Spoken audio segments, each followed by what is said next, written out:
प्रिय छात्र, अहमपि त्वं दशमकक्षाया नवमपाठः चक्षुष्मान् अंध एव पठामि, त्वं ध्यानेन शृण्वन्तु। चक्षुष्मान अंध अर्थात आंखें होते हुए भी इंसान अंधा है। तो आइए देखते हैं नवम पाठ।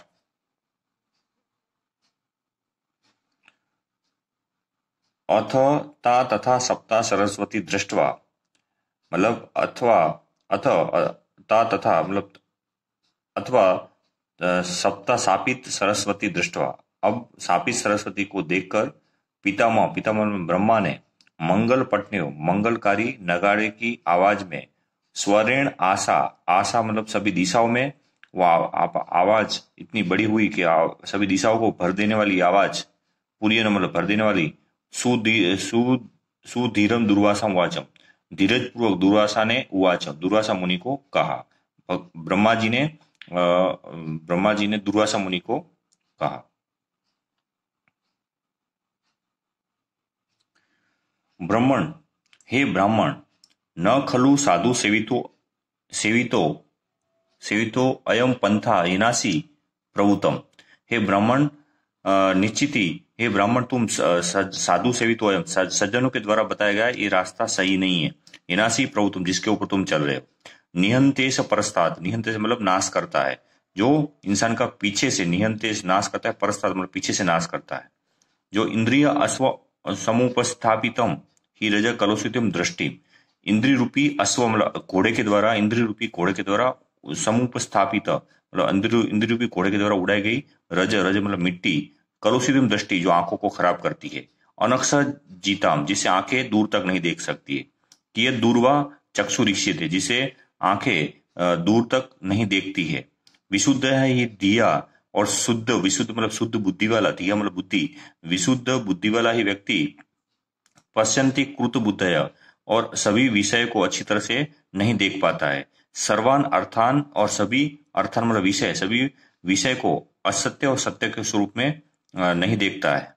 जिस तरह निसर्ग विरोधिनी, और निसर्ग मतलब प्रकृति की विरोधिनी ये वृत्ति कैसी है?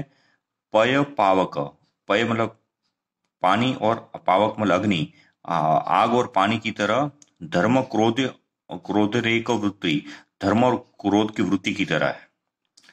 आलोकम पहाय, आलोक मतलब तुम प्रकाश को छोड़कर, कथम तमसी मतलब अंधकार में, निमज्जसी मतलब डूब रहे हो।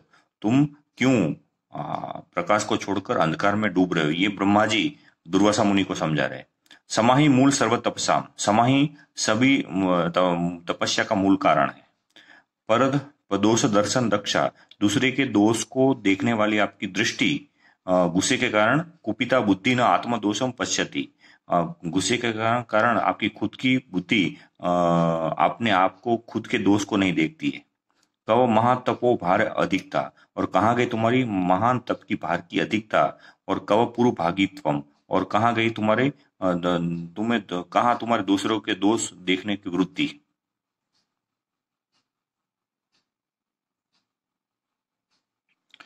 अति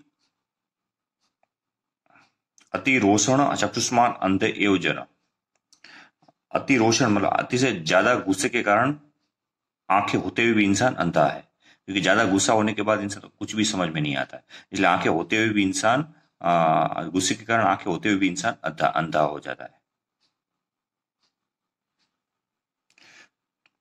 नहीं कोप कलुषिता विमुषि मति, कोप कलुषिता मतलब गुस्से के कारण, क्या क्या प्रभाव होता है इसमें ये बताया कि जैसे कोपम कलुषिता मतलब गुस्से के कारण विमृशति मति मतलब बुद्धि को कर्तव्य अकर्तव्य मतलब करने योग्य और नहीं करने योग्य कार्य का पता नहीं चलता है।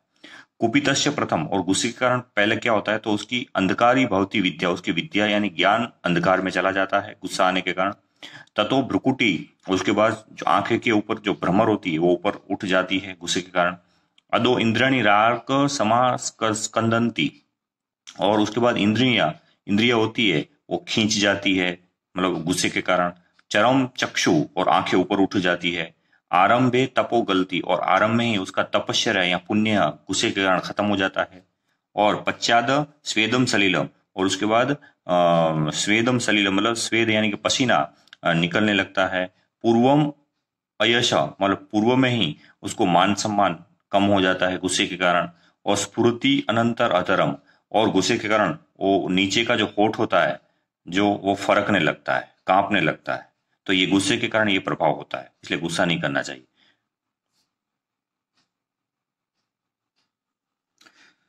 अब दुर्वासा मुनि को ये दुर्वासा मुनि को समझाते हैं, तो उसमें कहते हैं कि अथम ब्रह्मा जी, भगवान ब्रह्मा जी दुर्वासा मुनि को समझाते हैं कि लोक विनाश है, लोक का विनाश करने के लिए विष पाद पश्येव जटा वल्कलपी